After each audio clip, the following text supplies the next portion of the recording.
Okay, this is another video response to one of MackQuigley's videos. In this case, it's the video Evolution, Lies of Godless Creation. I just want to cover some of the points he's made. If you want to know exactly what he said, you can check out his video that I'll be linking over there. So one of the first points he wants to talk about is he mentions total matter and energy is fixed in the universe, and that and entropy pretty much apparently disproved the Big Bang theory. And to help support his point here, he actually refers to two scientists from the 1800s, one of which died 33 years before the Big Bang theory was ever brought into a scientific world.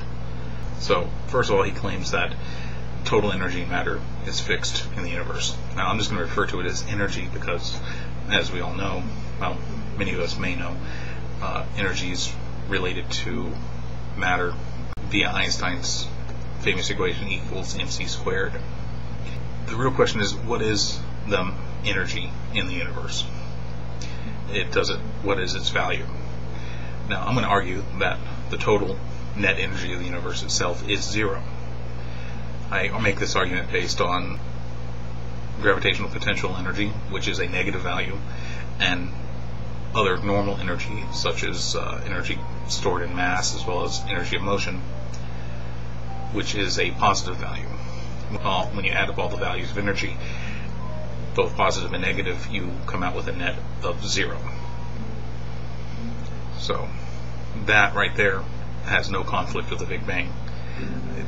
No energy came out of the Big Bang, no energy was created. We have a net energy equation of zero. And then he goes on to again speak on entropy. Now, it's always interesting when creationists speak on entropy because they often misunderstand what it means. And they also often misunderstand the implications of modern theories in regards to entropy. For instance, with the Big Bang theory, we have the inflationary model.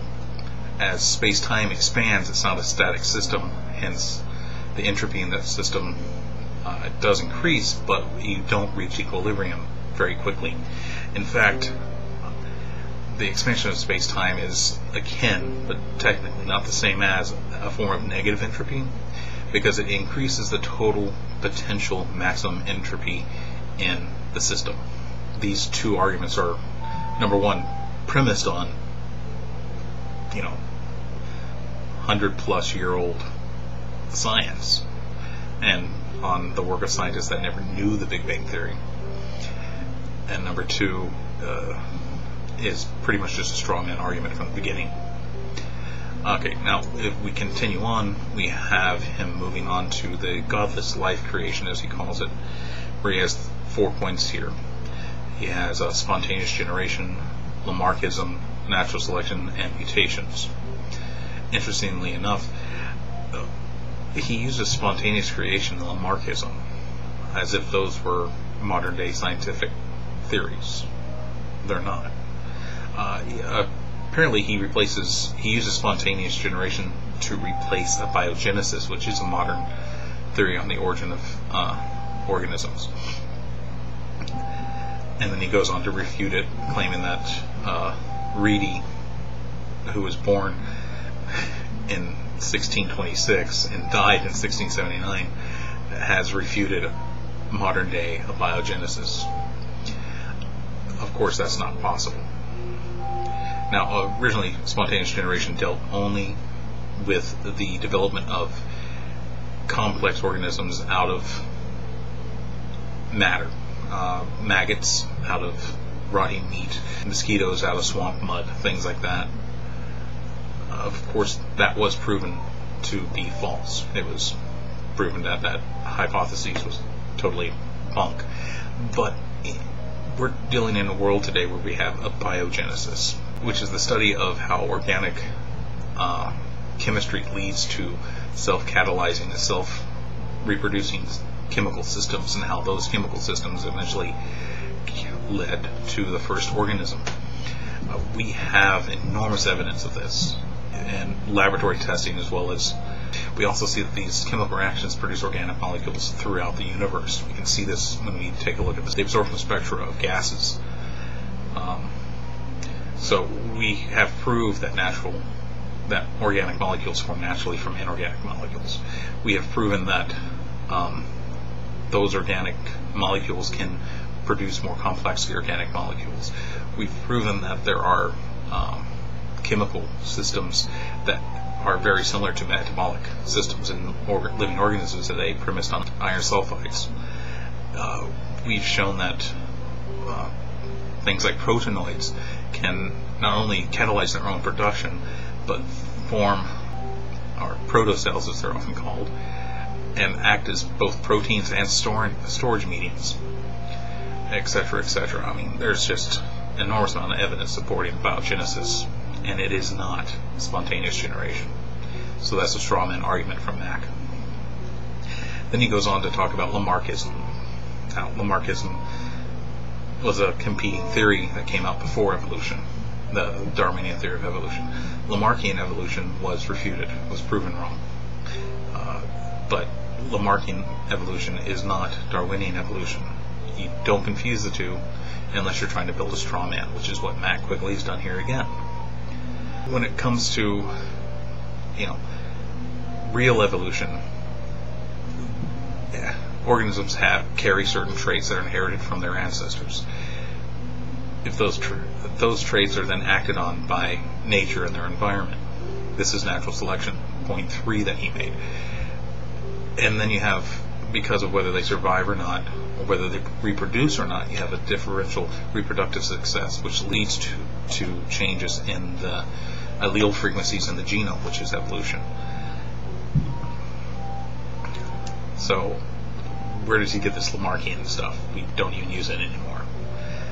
I mean, if he refutes spontaneous generation and Lamarkian evolution, he's really done nothing to deal with abiogenesis or Darwinian evolution. Yeah, that was smart. Though he pretends he did.